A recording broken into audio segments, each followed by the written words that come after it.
Loh, wis dimulai. Assalamualaikum warahmatullahi wabarakatuh.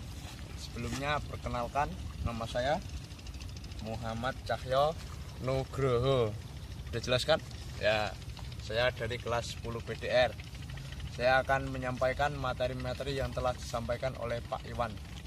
Dimulai dari penyiaran broadcasting adalah menyebarluaskan informasi melalui sarana transmisi atau pemancar dengan memasukkan spektrum gelombang atau frekuensi radio melalui udara, kabel, dan media lainnya untuk dapat diterima secara serentak dan bersama-sama oleh masyarakat dengan perangkat media siaran.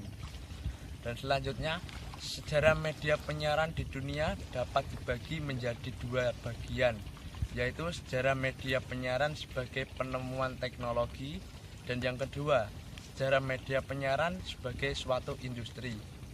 Selanjutnya, tokoh-tokoh yang berperan penting dalam sejarah penyiaran.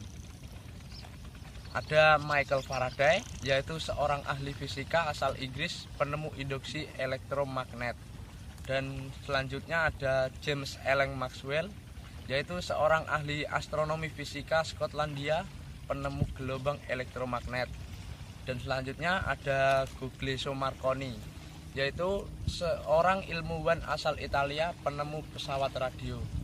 Dan juga ada David Sarnoff, yaitu menjadi kandidat terkuat untuk menyandang gelar Bapak Radio. Dan ada juga Leo Forest, yaitu ilmuwan penemu tabung hampa udara. Dan sejarah media penyiaran di dunia dimulai ketika ahli fisika Jerman bernama Heinrich Hertz pada tahun 1887 yang berhasil mengirimkan dan menerima gelombang radio. Upaya Hertz kemudian dilanjutkan oleh Guglielmo Marconi dari Italia yang sukses mengirimkan sinyal Morse berupa titik dan garis-garis sebuah pemancar suatu alat penerima.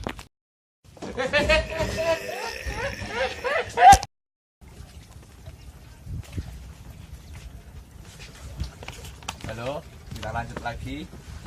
Pesawat radio pertama kali diciptakan memiliki bentuk yang besar, bukan kecil loh, besar, dan tidak menarik serta sulit digunakan karena menggunakan tenaga listrik dan bahan berukuran besar.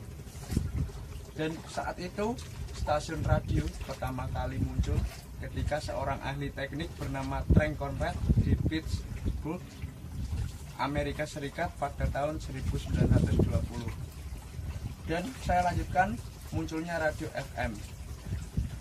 Radio FM ini muncul pada pertengahan tahun 1930-an oleh Edwin Howard Armstrong, berhasil menemukan radio yang menggunakan frekuensi modulasi atau yang disebut FM. Radio penerima Armstrong berbeda dengan radio yang banyak di pasaran. Karena apa? Karena radio ini memiliki kualitas suara lebih bagus, jernih, dan bebas dari gangguan. Dan saya lanjutkan munculnya televisi. Prinsip televisi. Prinsip televisi ditemukan oleh Paul Lulek-Pau dari Jerman tahun 1884.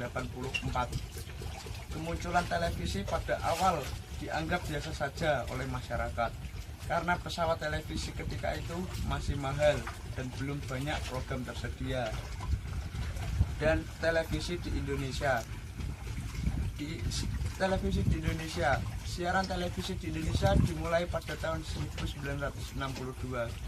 Saat itu pertama kali adalah TVRI.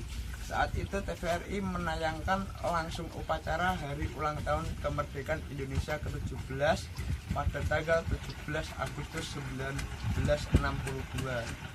Pada saat itu siarannya masih berwarna hitam putih.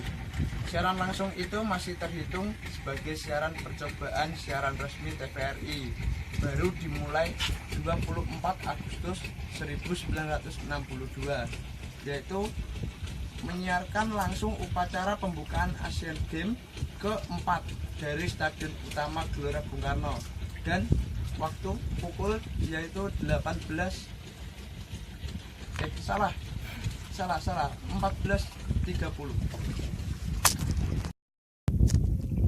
Sekian dari saya. Maaf apabila ada kesalahan, mohon dimaafkan. Wassalamualaikum warahmatullahi wabarakatuh.